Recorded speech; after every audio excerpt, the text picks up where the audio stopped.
Welcome to Ready, Set, Hunt. Whether you're an aspiring, new, or seasoned hunter, join us as we share our experiences and learn from other hunters around the country.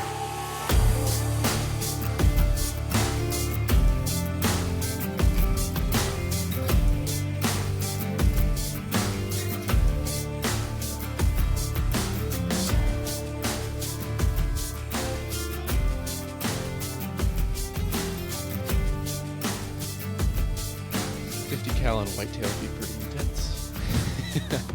I mean, I'm sure there'd be some deer left, but probably not a whole ton. I mean, I guess from a headshot standpoint, if you keep as much meat as you possibly can. Yeah, I suppose. Yeah, if you're aiming at the front end of the deer. I had one of those compilations or collages or whatever it is on YouTube going for the boys earlier tonight, and it was like big game takedowns, 20 big game in 20 minutes. Just like kill shots or whatever. Yeah, and it was pretty wild. I also just saw some guy. It wasn't a meme account, but it was a dude like in Alaska, and the context of the clip was he was spear hunting moose, like with a spear, and he was commenting on why people like hated him for doing that or something because it wasn't ethical or whatnot. And then this moose has just got his rack, it paddles on the opposite side of this very small pine tree, and it's just we're talking like 4 or 5 yards away, and the moose is just going, and the moose takes a couple steps, and he just right into like. And it goes down not super far away. So, well, I mean, how do you think they used to do it? You know, thousands of years ago, hundreds of years ago, even. I don't even think the spear surprises me at all. I think the like leather skinned moccasins with the loincloth or the fur over the top, like the gear aspect of like being out in the elements. But they would have had to somehow manufacture those. Like they would have to, it'd have to be a precedent or what is it? What's the part of like conversation where is antecedent? I don't remember right now. It's too late. But you'd have to make foot protection and warm yourself and stay warm. Like if it's terrible elements or weather going on, and then you would have to get your kill. But it's like the chicken or the egg, what comes first, because you can't, you know what I mean, you can't hunt without appropriate, like you can't run on bare feet. I mean you can, but there's some pokey things that hurt my feet. To be a pansy about it, but in the woods, there is an argument to be made though, is if we didn't wear shoes or foot coverings, the bottom of your feet becomes like leather. Do you think we'd have more webbed feet, like our toes? Because I've seen that the foot actually spreads way out from a toe standpoint. Yeah, when there's been people that have like not worn shoes for like 6 months and all they do is barefoot, and their foot like completely changes. It's crazy. Webbed feet, I don't know. I feel like that would be an adaptation to someone who lives in water, like basically all the time. I don't think you'd see that adaptation in a single generation. I think it would take several generations for that to appear. I don't think it would appear. You're probably right. I'm no scientist. I don't think it would appear at all. Like we're not fish people. I just like if I do believe in any sort of evolution, it's like so minimalistic, and it's adaptation. I think adaptation is a pretty easy one to believe in. If I swim every day, majority of the day for like 60 years, maybe my skin gets a little leathery, but that doesn't happen if I have like an offspring. Don't know. I don't know if we've tested it. We should definitely talk in depth this whole episode about these random rabbit holes that we have about human adaptation to no water. concept, no backstory, no expertise in. Yep. But hey, we don't have to swim in water for 60 years, Chris, because we have boats. No Kevin Costner, Waterworld. No Kevin Costner Waterworld, because we have boats, and we have to announce we are getting another duck boat. Yeah. It's funny because the past, I think, one or two episodes we've talked about how we're going to do another duck boat build, but we're probably going to wait till next year to do it. Well, we're doing it this year. I think this is part of our excitement of why we're friends and Yeah. just hunting because Well, okay, so it comes from a very practical standpoint because we have too many people in our group to only use one boat. We can't fit all of us in our well 14-foot duck boat. we could fit them all in, but we're going to be riding real low on the water line Real low. and against the law. We'd And be over we'd be overweight capacity of the boat for I'm sure. doing air quotes because it's people make laws and there's a lot of dumb laws out there. And I don't not know that if I there's disagree. I don't know if there's a law about how many people you can have in your boat. Well, where I'm going is I went to renew my tabs on my car or my truck, and I apparently had to buy a new license plate because it's the law in Minnesota and it's infuriated me. So I'm really ticked that This segment here is Chris upset about some law somewhere that's really inconveniencing him. the only benefit that I can deduct or conclude from it being a law that every 7 years the vehicle in Minnesota has to have a new license plate is that it's a clarity thing from like an officer or somebody else seeing the license plate so it doesn't wear down. But as you know, Peter, there are collectors' cars sitting out in the middle of the woods rusting away, and that license plate is fine and dandy and you can see it easy. So somebody sat in a room and argued, and I have no context. I haven't researched this yet. I haven't yelled at my senator, like or anything like that. Um, I should not say yelled. I haven't reached out and discussed this topic because I just find it so silly. It's like a way to nickel and dime people. It's super unnecessary. It's like people are manufacturing more of these license plates just because. Like it seems like a waste of resources. I'm sure they have in their minds a reasonable explanation, Chris, but Maybe to we should go us it back to the just. canoe. We should talk about the canoe and the registration Do you on have any that. updates on that, Chris? No, Because I'm I feel like in the time that you've gotten a canoe, I've lined up buying a boat and a trolling motor Hey, and I was gonna buy a boat and that jerk Facebook guy dipped out. yeah, Agreed to sell it to me, and at I a was gonna go time pick at it up. a specific time and place. And then he marks it sold and sold it to somebody else. No courtesy or anything. I was just gonna drive an hour and 10 minutes to get there. I happened to come on. What's the world coming to? Yep. Here's your Um reminder for all you Facebook Marketplace users: be courteous. Be that courteous. that's just a life principle. Hmm. You can be upset and you can be angry about something, which I will say I'm a little perturbed tonight about a few various items. But that doesn't mean you have to mistreat people or not given some common dignity and decency and communication. Like Yeah. littering. I'm super rabbit holing right now, but littering drives me nuts. I live in this world Uh, as well, and you don't just get to chuck junk out your window. it's I know true. there's a I law really for don't. that, by the way. There is a law for that, and that's a good one. I don't like littering either. But you know what I do like, Chris? You know I like a whole bunch. I like dove hunting a whole We bunch. need a dog. You need a Well, dog we're bringing our kids this year for that dove for dove setup. hunting. So Are we we? can. Are we It's bringing the it's kids?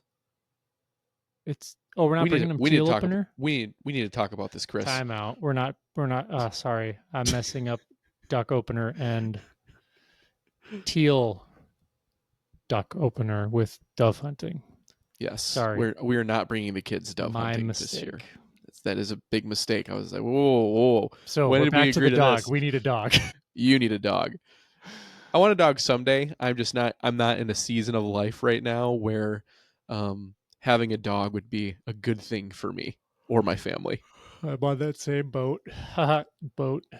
Yeah. No, but we what walk us through real quick. I mean, we did a Facebook. special again. Oh, we're back to the duck boat now. Yeah, I wanted to wrap that up before we move on. Okay, before we jump back into doves. Um, yeah, so we're doing Give us another some face. context for our current boat setup and Mm-hmm.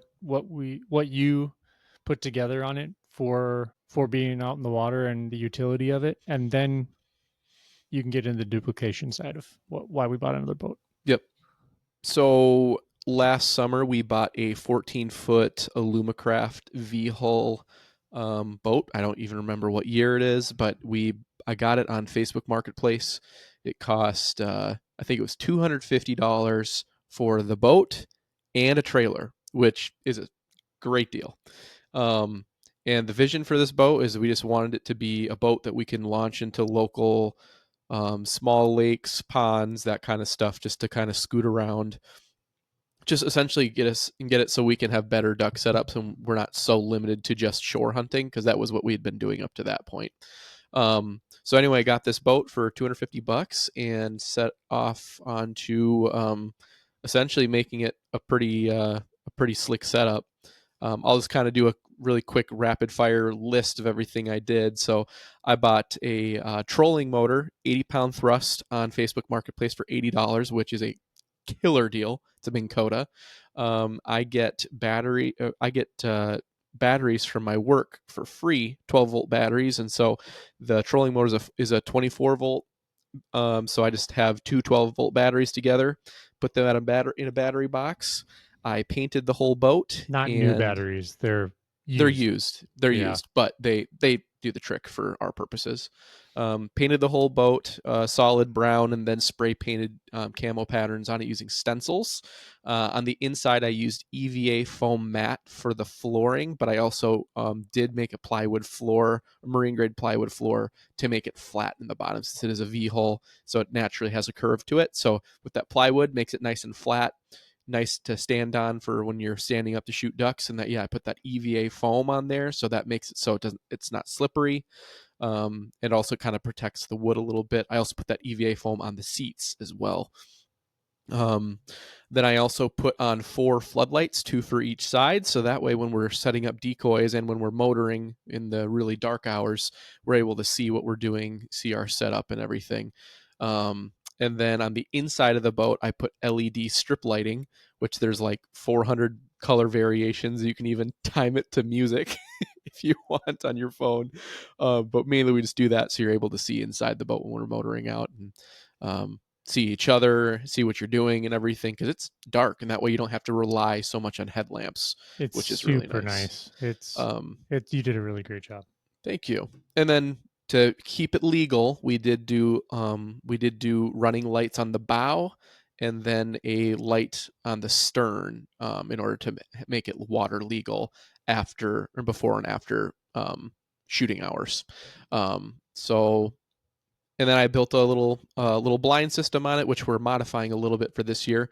But all in all, I think total we spent maybe $600 in the entire setup, maybe $600, which for everything that I just listed, that's a pretty good deal.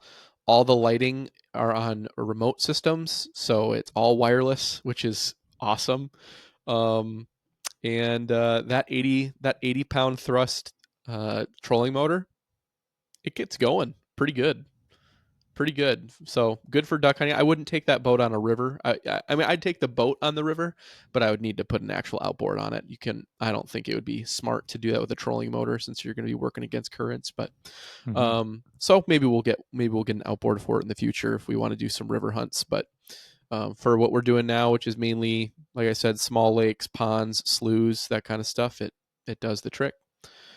Um, Yeah. So I, then we just started looking towards this year because I just came up and dropped the boat off up with you. We're going to do the tune up, give it the once over, and we just got to talking about we expect to have more people out, like you said, mhm. for duck season. including Um, including our kids, because we have, so now 2 of my boys are old enough to come with. Previously just been the one boy, but now the other one has moved up into the age bracket, so he'll be coming with us. And then Chris, your daughter, comes, and then we usually have a couple other people with us as well. and that's just too many people for one boat. So Yep. So we have that all happening, which is exciting. mm-hmm. So we got another 14-foot. This one's a crest liner, I think, but it's aluminum. We need some good names, by the way. We've Yeah, been kind of throwing around. We want something punny, yeah. maybe movie cinema inspired Mm-hmm. or something character inspired. But if you got anything, shoot us a comment or Yeah, a if you have any good message about it. ideas for names for a pair of duck hunting boats, They're going to because be essentially twins, mm-hmm. so um, yeah, Yeah, we're going to play around with that. We'll make a grand announcement that won't be very grand, but for us, it'll be fun. yep. And I think we're going to try and document the process of rehabbing this boat a little closer. Hmm. I just took pictures of when I did it last year, but this year I want to get a little more detailed, some more video and stuff. That will be, we can kind of follow that on our TikTok. But we got an even better deal on this boat this year, Chris. So last year it was $250. This year the boat is $200 for a boat and trailer. So that's pretty exciting.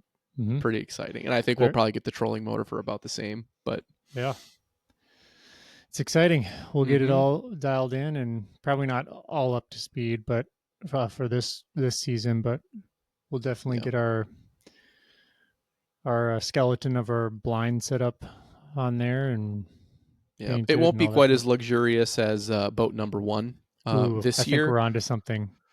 One of them's going to be more luxury, and the other one will be like the rundown one. Yeah.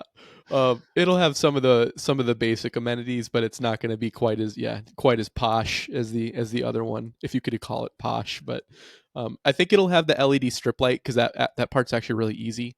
I don't know if it'll have the floodlights or not, but it'll have the trolling motor for sure. But Yep. I don't think we'd have the inserts for the flat bottom yet, or no, maybe, probably not.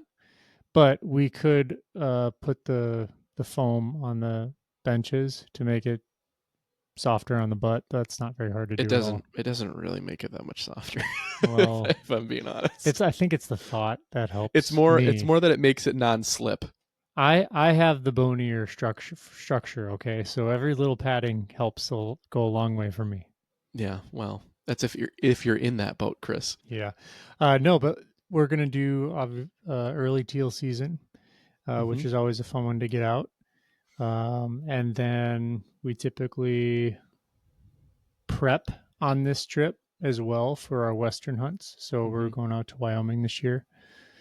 This fall, I mean, the days are getting closer and closer. It's probably inside 60 days here, right?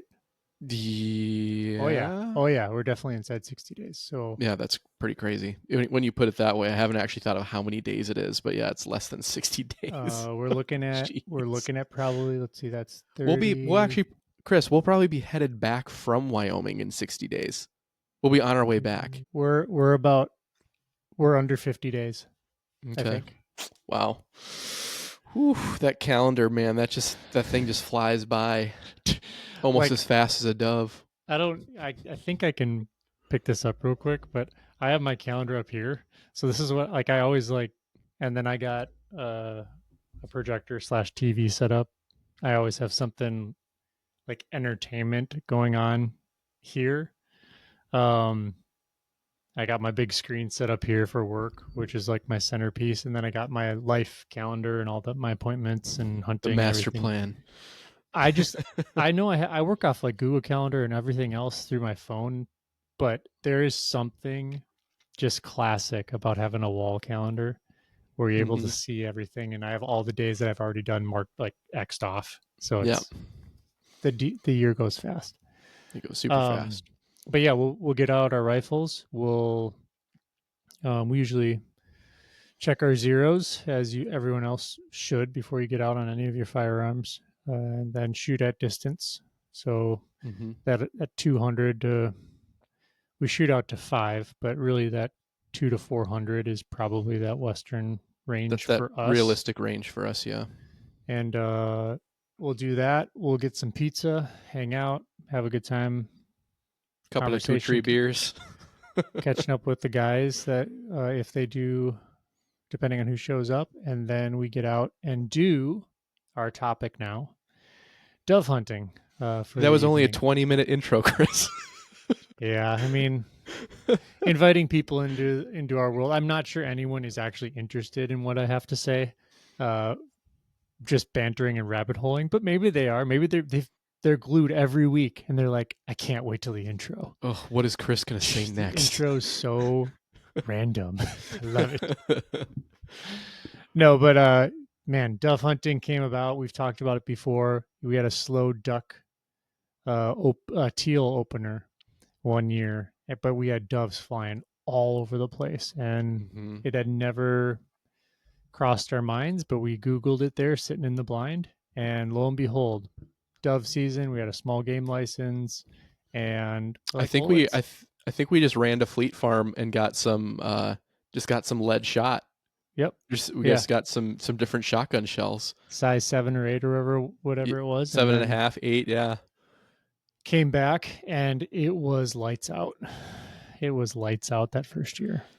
I feel like that was one of the greatest discoveries that we have ever made. And it was completely by accident, essentially. It was pure joy. That's Yes. it felt like being a little kid again.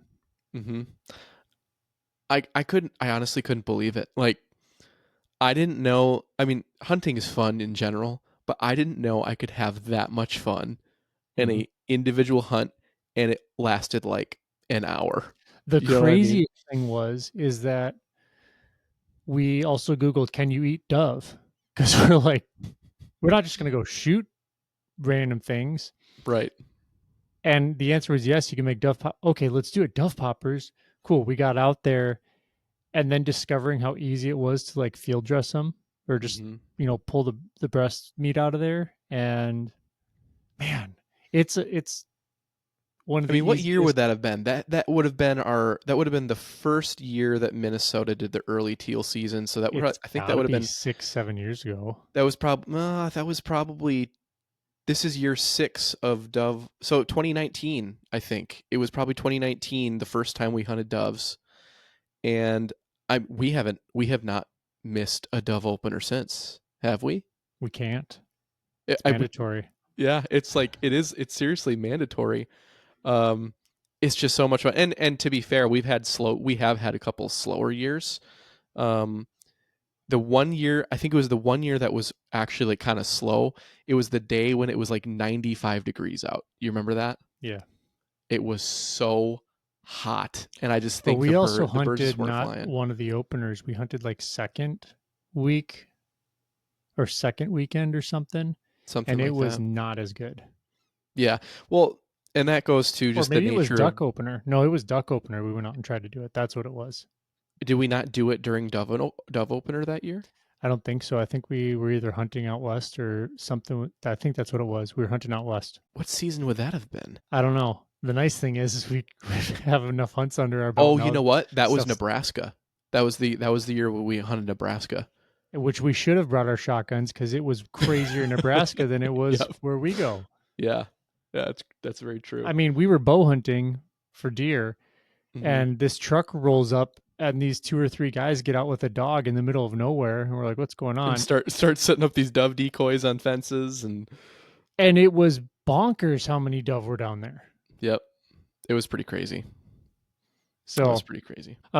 yeah, tell me. So that's kind of our first experience leading into dove hunting. How have we improved that hunt since our first discovery of it in your mind? Like what has changed and Well, that first year, and actually maybe those first 2 years that we hunted doves, we did not use any decoys. We didn't use any equipment. All we did was we showed up with our shotguns and just basically shot passing doves as they were flying through the air. No real rhyme or reason for, um, how we were going to try and target them. We just knew that in this general area, they just kind of fly back and forth.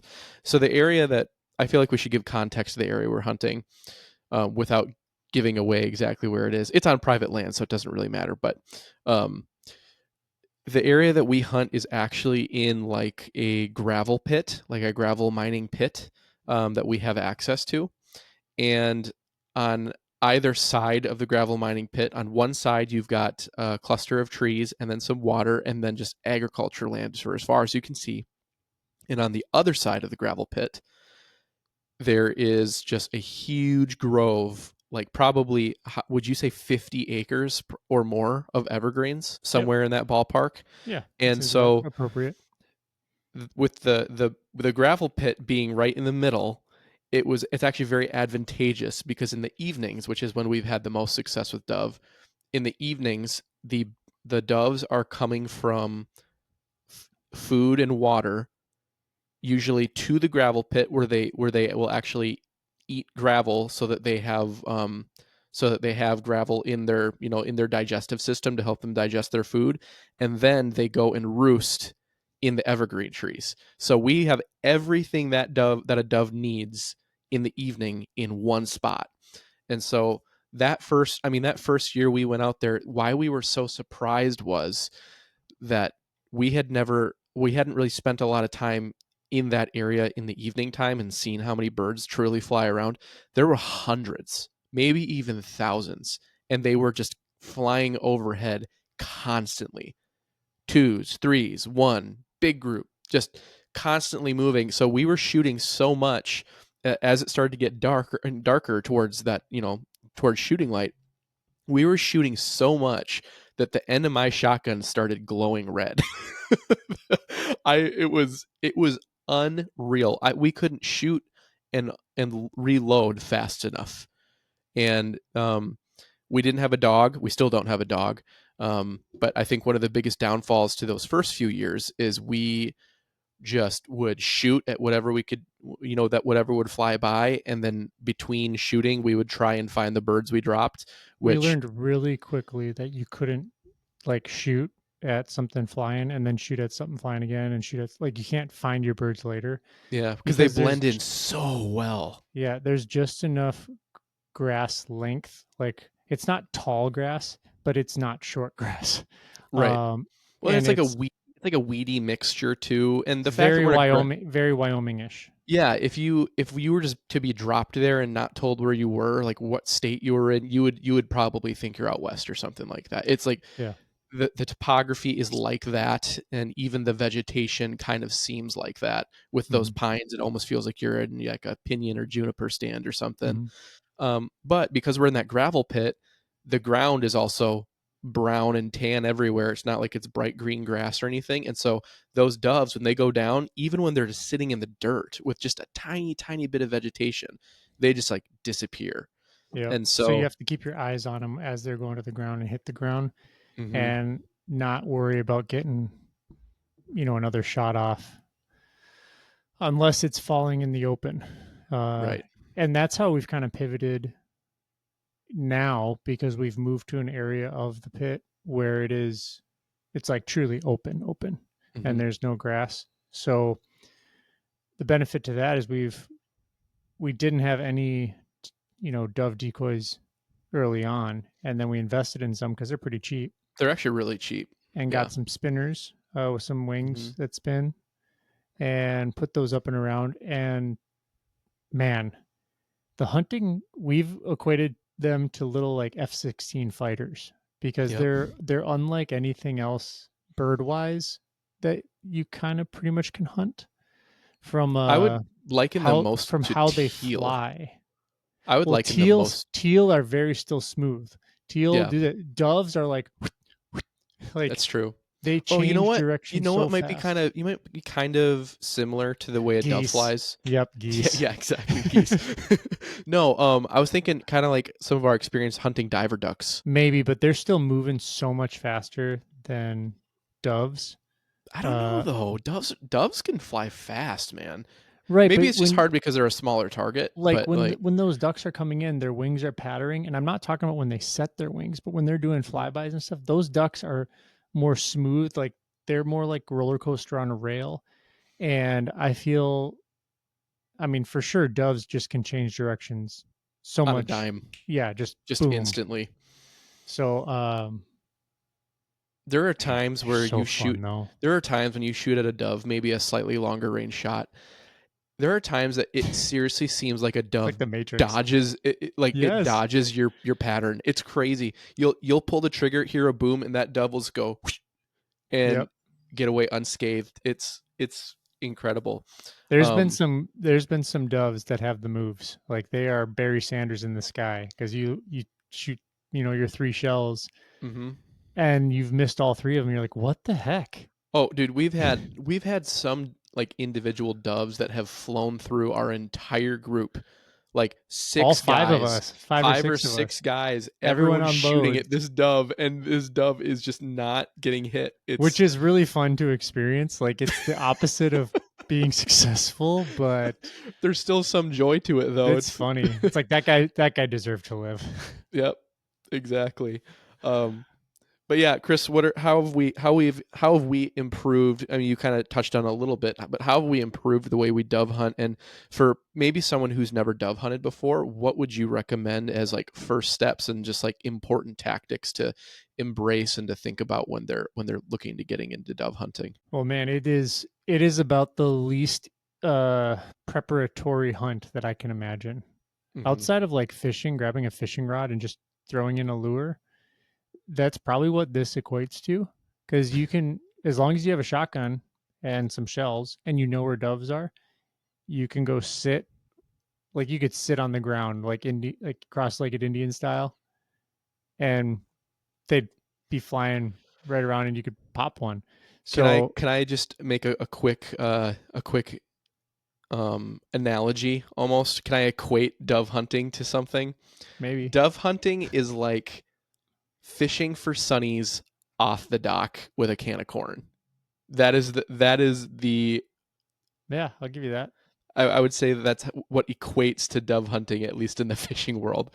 It's it's no fuss. It's as simple as you want it to be. And I mean, you can go all gung ho and make it complicated if you want to, but you really don't have to. Like the barrier to entry is minimal, very very minimal. You don't even have to have decoys if you don't want. If as long as you find like a decent spot where you know that doves hang out, like you don't need anything. The other things just improve your odds a little bit and maybe improve your experience. But yeah. So anyway, continue with what you were saying.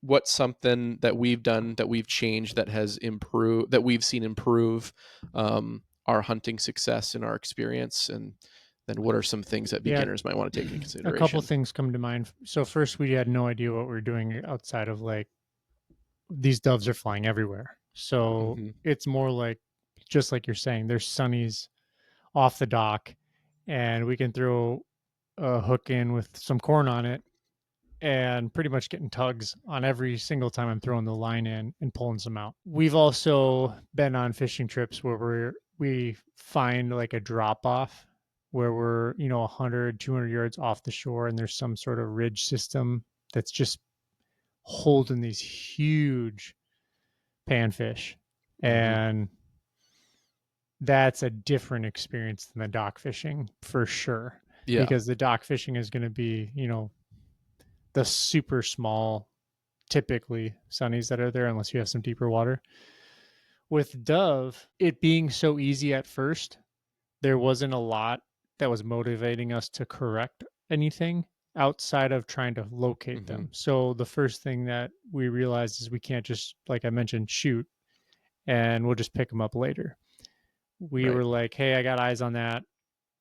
Cover the sky is kind of what we throw back and forth. Cover me, and run over and grab it. And at times you end up starting to spend like 10 minutes looking for a stupid little dove.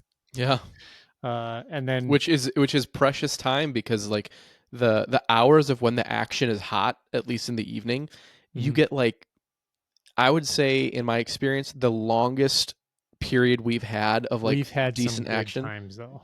We have, but like I would say the hunt itself or like the good action doesn't really last longer than 2 hours tops.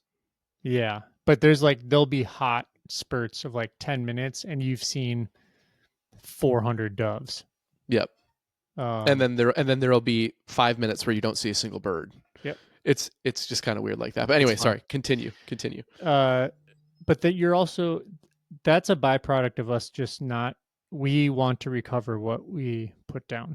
So we want to be respectful and good honoring of what we're doing out there. So the first thing was we have to move. We can't be viable here without a dog. If we had a dog, then we could be viable in that longer stuff because Hmm. it's very like knolly or There's a lot of a like lot of mounds. there's a lot of dirt mounds and stuff, and then you get weeds growing on them, and so Mm-hmm. when a bird would fall into those mounds and into those weeds, it's like good luck. Like It was good. we would find some, but you'd probably lose a bird for every bird you found. Yeah. So yeah, learning that we liked that spot because there was the shallow. It's like after it rains, there's like some very shallow pooled water next to a Hmm. lot of gravel, and they would just come in, get a little drink, fly, grab some gravel and go. So that was great. But then we realized we need to move. We moved to that much more open space. It's more like I would say if you could miniaturize Grand Mountains in Montana and the valley, it's like a miniature It's very snow globe. Badlandsy, It's very actually. snow globy. Like it's shrunk down Yeah. to It's a more 200. active mining portion of the pits. Yeah, it's like 200 by 300 yards, something like that, give or Hmm. take. And we quickly realized that some of the mounds in there they like to flutter in and land on, and they'd sit because Hmm. that's all really loose gravel as well. So that's where we started really.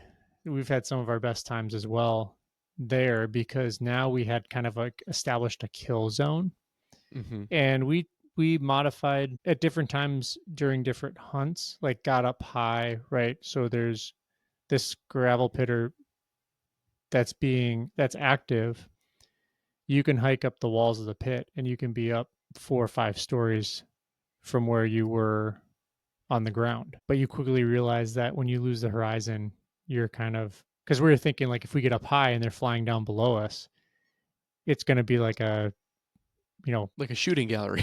yes, like down below. But because we had realized also that on some of the flybys that we were having and experiencing from these doves in different groups, we'd shoot, maybe hit them, but they were too high and they'd go down in the weeds up on top, where the tall Hmm. grass is. And then you're back in the same boat. Or they'd be high and you'd get just marginal enough of a shot where they'd be able to kind of keep going. They'd start losing elevation or losing altitude, right? And Mm-hmm. they'd start going down, but they would actually end up landing in the evergreens, which is where they were headed for to roost. Yeah. And so that bird's gone. You're not going to find that bird. And Yep. so, So yeah. then we just kept getting better as far as like understanding where we were 100% successful, give or Hmm. take, 90% successful on any shot that we took, and we were able to spread out and kind of like play zone defense for Hmm. the area that we're hunting with the decoys on these little gravel mounds central to all of us. The only thing we had to keep really in mind was cross patterning our shots, Yep. to not pepper each other or hit each other. We're far enough away that you could, if you're, as long as you're not looking that way, you could shoot, and the shot size being so small is just going to feel like somebody's really chucking some sand at you. Yeah. I Well, think and also we were because I got hit. very I got hit by one year when I was looking for a bird. well, the biggest thing is also we are very cognizant of we're all hunting or sitting on the same level, or we're all level with each other. And most of the time, because we're down in a pit, when these doves do come into the pit, they're flying pretty high, and so Mhm. we're just really cognizant of all of our shots are only ever going up. They're not we're not shooting at doves that are on the deck, just because that would be Well, they more they are dangerous. they are when because we have the way we're set up is usually somewhat of like Like a crescent, like a a half crescent moon. moon. Yeah, it's like a Yeah. half of a circle. So we know that we can't shoot really in this one area of degree where we're all lined up. So, Hmm. but yeah, that's how we've changed things up. And we recover almost every single dove now. and then Almost everyone. I think and there's our we probably lose one or two a year now, but that's way better than it was when we first started. hmm and Um, we're when you have four guys, like the single guy limit is 15 doves, if my mhm. memory serves me right. Yep. I don't think that's changed. So you're looking at like 60 dove limit for four guys. Yeah. And last year we hit a limit, a 4-man limit. Yep, That was a lot of birds. it was awesome. Yeah. It was awesome, and that's great because it's right before football season, really, Mhm. or it's at football season kicking off, Yeah, I think and that's like first is first it? week or second week of NFL season. Yep, it's opening weekend Oh, nice. because it's on the 6th this year of September, and I don't think it kicks off till this September, not August, right? Uh, what football? Yeah, because they're in I preseason I week I have one no right now, right? idea. So I one, have no two, three, idea. four. Yeah, I think it's first week in September, and that's great because you we do the poppers and usually get together and Yep. watch a football game or something like that. Jalapeno poppers. They are an NFL football favorite, at For least in those of our you, in our friend group. yeah, for those of you that don't know, Peter's going to walk you through what that is right now. A Go. jalapeno popper. All right, so you take your But jalapeno. wait. You got to make it like really sultry. Like you got to Okay. spice it up. Like Wow. make it like a audible story about the perfect dove popper from Okay. I Gordon think I Ramsay. I think I understand the assignment. So first you take your organic, locally grown jalapeno pepper, approximately 4 inches in length. First, you cut the stem You end. already said first. Shoot. You said first twice. Second, you cut the stem end. Then you cut the jalapeno lengthwise down the body. Next, you remove the seeds and the inside of the jalapeno. Half. Now, take some of your favorite cream cheese, Philadelphia, generic brand, I don't care. Take a knifeful of cream cheese and slather it on the inside of the jalapeno half. Next, take a clean dove breast, place it on top of the cream cheese inside the jalapeno pepper. Next, grab thin cut bacon, not thick cut, thin cut hickory smoked bacon, and wrap the jalapeno popper in said bacon. Next, take a toothpick that has been soaking in water for approximately 2 hours and stick it through You the soaked the bacon, toothpick for 2 hours? dove breast, There's and the no way. jalapeno pepper. There's no way. Now, take your assembled jalapeno peppers and put them on your grill, smoker, or oven. Smoker for best results. After about 30 minutes on the smoker, your jalapeno popper is ready to enjoy. How was that? Pretty good? Marginal. I don't think I'd hire you for like an acting job needing a Wow. voiceover. Wasn't bad. It Well, just you put me on the spot and I did that with no script, okay? well, So yeah, well, sometimes I when I remember to soak the toothpicks, I will because if you don't, then if it gets too hot, they just burn up. hmm. Yeah, so there's a reason for it. For those of you who have not tried Dove, it's very similar to chicken. I don't know if I would agree with that. Dove is Okay, dark. It's all dark meat. let me back that up and say Okay. this instead is what I really mean. I thought about it what I was before, or I spoke before I thought. Now let me think and then speak. For as much as I am accustomed to and enjoy chicken, there's no like real different taste, especially with the bacon. And I don't eat them plain, so I can't really comment there. Hmm. But you probably wouldn't know, like if you've never had anything other than chicken and somebody gave you jalapeno poppers, it could pass with you not even realizing it. Yes, I would agree with you there. In general, Dove is in. We're talking about Dove breasts here because we don't really keep anything else because everything else is too small to There's even nothing cook. else. Um, but the Dove breast is actually very dark meat, which is interesting because waterfowl is also a red meat, and so yeah, it is kind of weird when you pop open a Dove for the first time. You're probably expecting white meat, But no, it is very dark. It's rich. It is very rich with flavor. Um, I have had it in other ways other than just Dove poppers. I've plucked doves before and roasted whole doves with a what was it? Oh.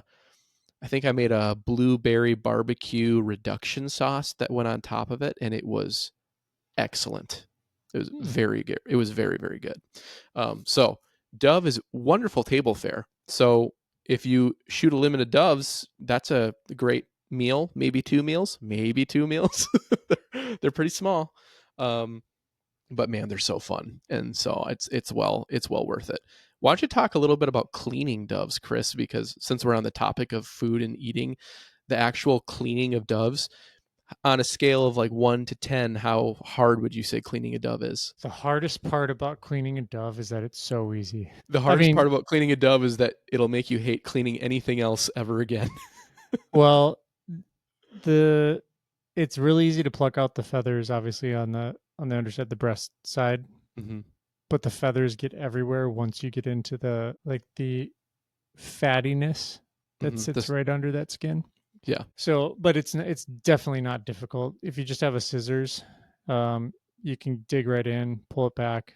Those breasts come out real quick, and you I just want a mean, little bit of water in a fair to bowl. say you can probably clean each dove. You can probably clean each dove in 20 seconds. I'd agree to that.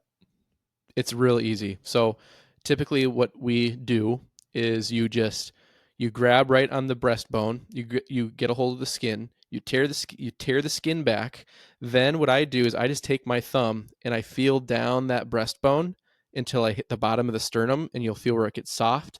All you do, and this will sound gruesome, as long as you don't mind getting your hands a little bloody, but if you're a hunter, this should be no problem for you. All you do, you literally pop your thumb in underneath that sternum, underneath that breastbone. It pops right in. You can literally take your thumb and you peel the whole breast out, and bone and all. And then all that's hanging on to is the wing bones, and then that's where the scissors or the shears come in. You can pull it back, clip, clip. You're done. Simple as that. Very easy. And then It's later an you can excellent take a explanation. thank you. And then later you can take a knife and actually cut the breasts off the bone, just like you would any other bird, whether you're carving a chicken, turkey, or whatever. Birds are birds. But so yeah, it's super easy. I love cleaning doves. It's if everything was as easy to clean a dove, I feel like way more people would hunt. Oh, I need you to use your knife sharpener on my knife getting dull. in the future. Yeah. Yeah. Talk to me a little bit about. Let's go back to. Well, I was just gonna say safety. The only thing I want to say is about safety is obviously safety is relevant and standard in every single hunt. Like you're not Hmm. doing different things, especially. But there is bird hunting, and then there's non-bird hunting, right? Yeah. Bird hunting, you're shooting a lot. Non-bird hunting, you're not shooting a lot for the most part. Dove hunting can get so fast and furious that you can, especially if you're using a semi-automatic, you Get carried away. can, yeah, you can be led that way. Hmm. So just being paceful, thoughtful, always knowing where guys are, especially if they're walking to, you don't have a dog, or if you do have a dog, don't shoot the dog. It's there's Right. kind of standard duck hunting. You don't shoot when the dog's out front. So that's really the only safety tip I have, because the rest of the safety tips would be standard, right? Yeah. Yeah, well, and the other thing that should be noted, especially for the newbies out there, you don't wear blaze orange when you're hunting doves. There's no blaze orange requirement, so most guys are wearing camo, whatever they can, just to blend in as best they can. In general, I haven't found that doves are super smart, um, and I haven't found that they We've shot at them, they've turned around and come come right back back. in.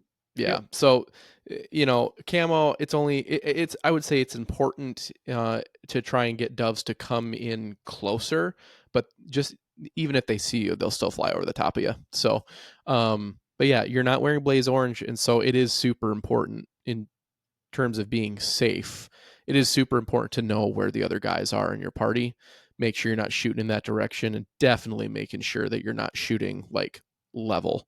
Always Mhm. make sure that if you're shooting at a bird that it's up in the air and away from the other guys in your party. Again, basic gun safety, but it's a good thing to remember and to talk about, because like you said, Chris, it can get so crazy.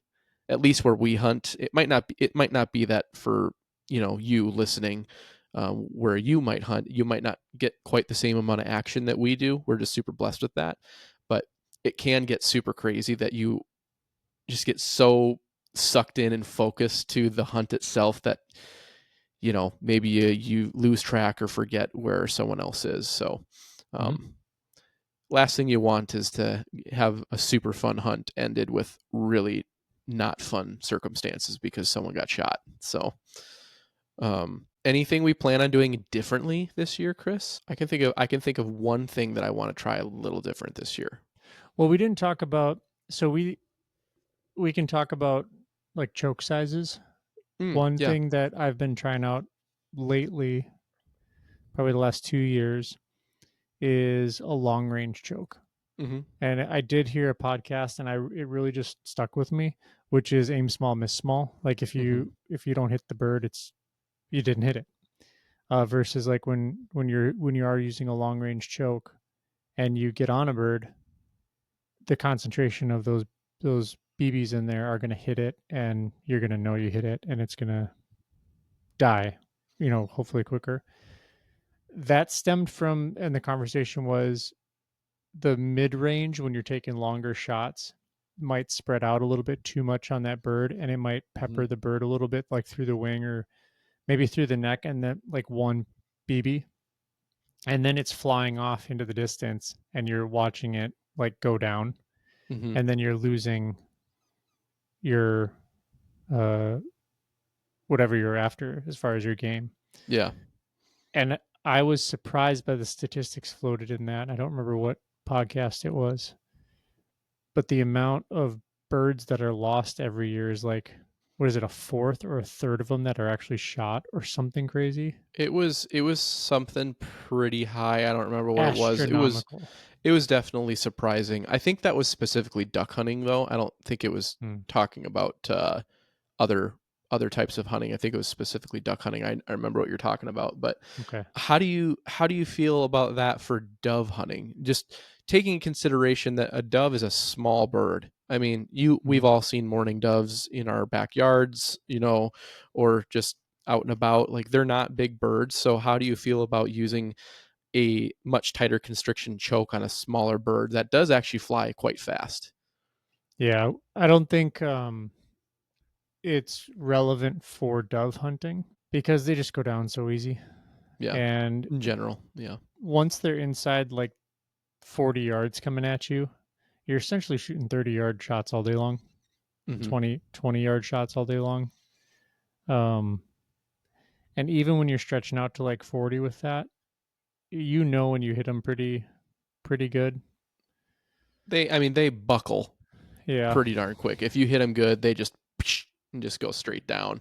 Usually they're flying with so much momentum though that they'll, even if you kill them, they might travel another 50 yards, Mhm. after you They'll shoot have a them. rocket ship for sure. Yeah, it's pretty fun.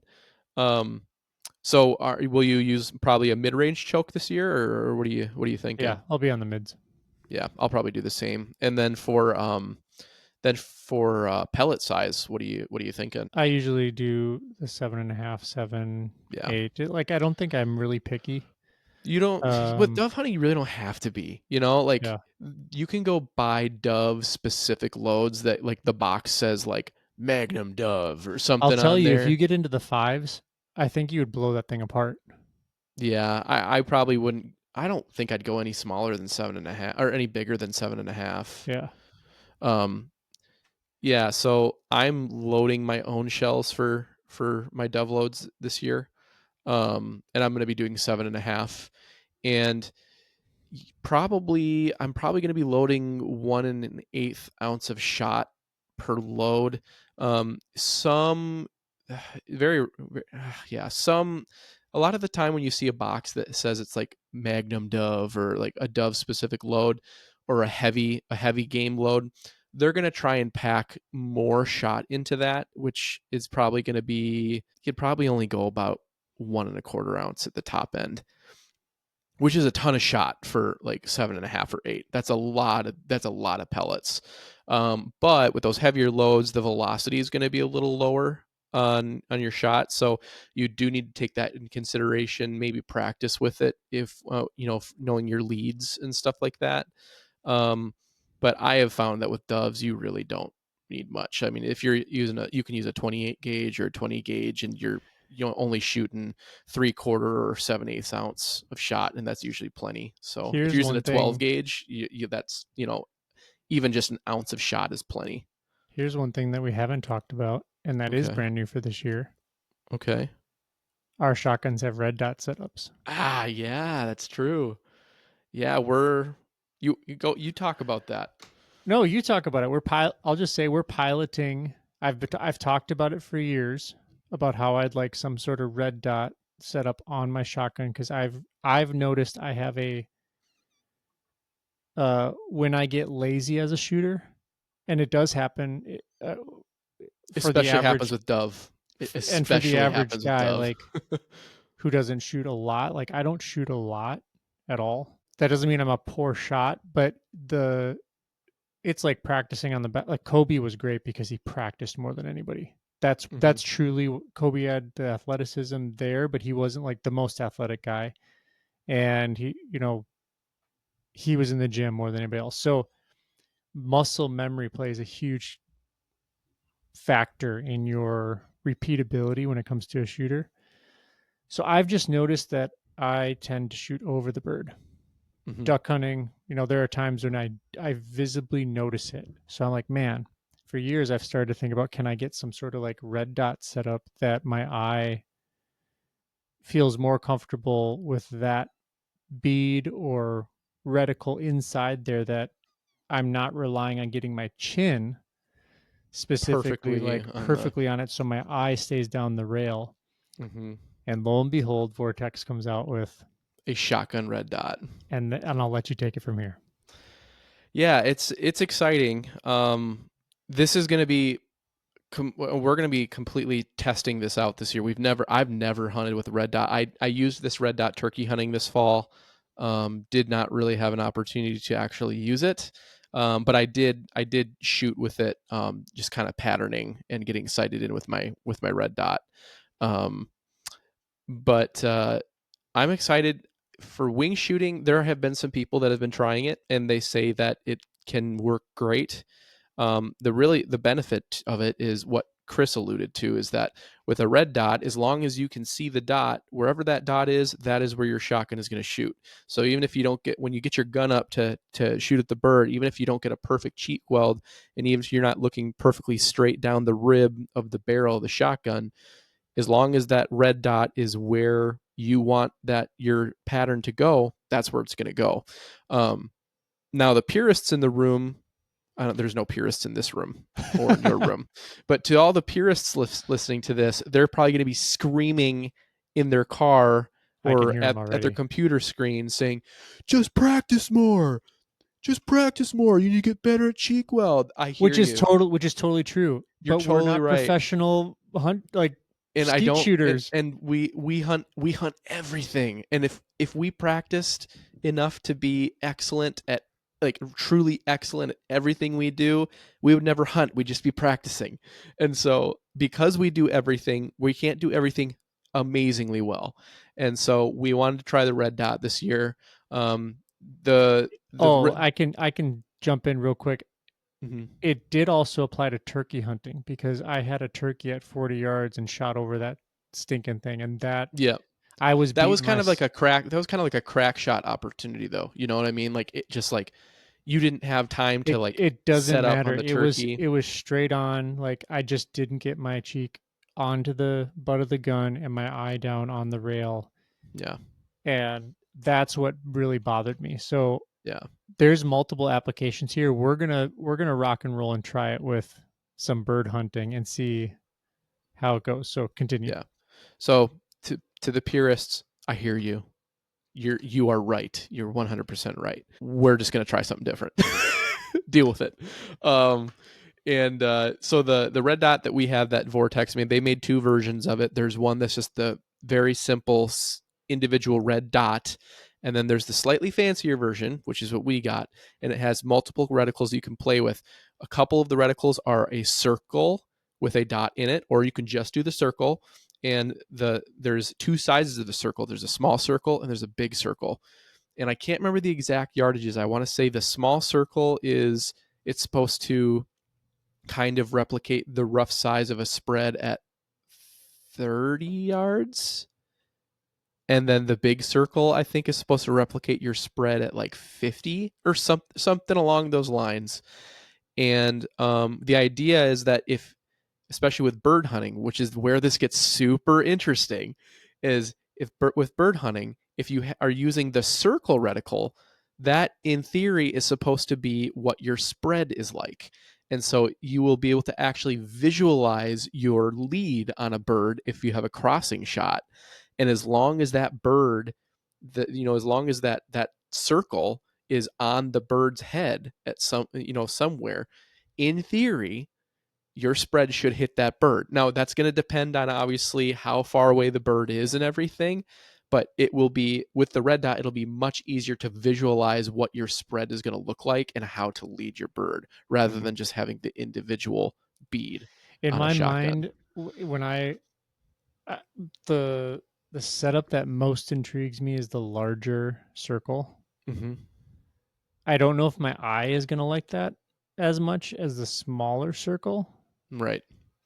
but in theory, in my mind, if I can put the bird in that large circle, Should be a I dead bird. think it should be a dead bird. Or at least if you were to put With, the bird on the, whichever way it's going, on yes, the, that's you where would I put was the bird going. on the back edge of the circle, so there's still some open circle in front Yep. of it. So it's Yeah. essentially like shooting at its head. Like if I can get the beak, or obviously doves are smaller, Mm-hmm. but from a duck standpoint or a goose standpoint, if I can have the head of the waterfowl on the edge of that circle, like just inside that circle, I should be able to judge the distance, uh if I'm ahead or behind. If it's just dropping every time and I'm doing that, then it's pretty much a game changer. Yeah. Yeah.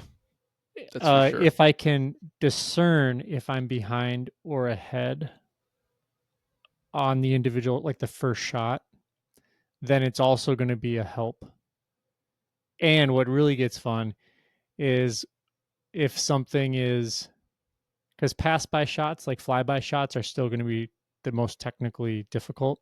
Mm-hmm. But when you get any stagnant, like liftoffs or geese coming setting in, and then they start, or ducks peeling off, right? They're like, no, abort, abort, and they all start to peel in different directions, but they're kind of like suspended in the air for a minute.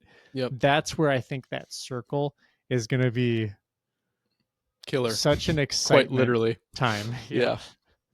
Yeah. So, So it will be interesting. and it's so easy to adjust. Yeah, it is very easy to adjust. Um, it's super exciting. I'm looking forward to trying it out. Again, this will be completely experimental. We've never actually really had a hunting situation with it, and so we'll find out pretty quick if it's for us. I'm I'm going to be honest. I'm going to bring extra shotgun with me, just in case I use it for a little bit and I'm like, no, don't really like it for this application. I'll have another shotgun with me so I don't have to worry about unscrewing it, taking it off, and all that kind of stuff. But I've always, the last couple of years, brought both my shotguns, yeah, just from, it's a smart if something goes wrong with one of them, it's a which smart backup. Yeah. something did when I bought that Fleet Farm one. Yes. We don't need to So replay the saga. no, it's done. It's dead. Let it be dead. um. So yeah. All right. The only other new thing I want to try this year, Chris, is today I welded up a little mini tree to put our stationary decoys on. You know, the ones that just clip onto things. Mm-hmm. So I just made a little stand so it'll stick into the ground, and then they'll sit on there. You can buy those, but I'm like, why would I buy one? I could just make one. so I get so it. yep, I made one. So the way I see it is we'll stick that stand on one of the mounds so they're slightly more elevated, and then there's open space on the tree that the doves will want to possibly land on to hang out with their dove buddies, if that Sounds makes good. sense. Yeah. The only thing I think we change up this year, because I think we've gotten it pretty close to dialed into a science. That's why it's one of our favorites, if not the most fun time that we have. Yep. Agreed. Um, so if you listening have any questions about dove hunting, um, I have hunted doves in other places too. This isn't the only place I've hunted doves. Um, I mean, it's pretty similar as long as you can kind of figure out where the doves are coming from and where they're wanting to go to, and you position yourself in between those spots. You should have a good hunt. The most, I would say, the most popular places that you see people hunt doves are big open sunflower fields. You may live in a place where sunflower fields are not common. They're not common where we are. Um, but you can find doves pretty much anywhere that there's agriculture, anywhere that there's wheat fields, corn fields. They're hanging around. You can look around, you'll find doves hanging out in dead trees, on power lines. Don't shoot the power lines, but just look around, and if you see doves hanging out on power lines, that means they're around. So, best way to find doves is still just to look for them. And Yep. if you can find a piece of land, whether that be private or public, that you can hunt and holds doves, you're in for a good time. You may not fill a limit, but it's still just fun. It's the pretty much literally the one of the first seasons that opens up across the country, and it's a really great way to practice some live wing shooting before the major duck seasons and waterfowl seasons arrive. That's one of the reasons I like it so much. It's almost like a warm up and refresher from the season previous, and I feel like it helps prepare me a lot. Mm-hmm. Um, Now with it being paired with teal season, though, teal, we always hunt teal in the morning and then dove in the evening, and so it's not going to help us out with our teal hunt. But typically those are pretty close shots in general anyway. So Mm-hmm. yeah, it'll be fun. It'll be fun. Well, groovy. I think that kind of wraps up anything that we want to chat about with doves. So Yeah. If you think of anything else, shoot us a message um, on our socials, Instagram, TikTok. You can shoot us an email at readysethuntpod@gmail.com. Answer any questions you might have. But until next time, you got anything good? go shoot some doves. That works. All right. See ya.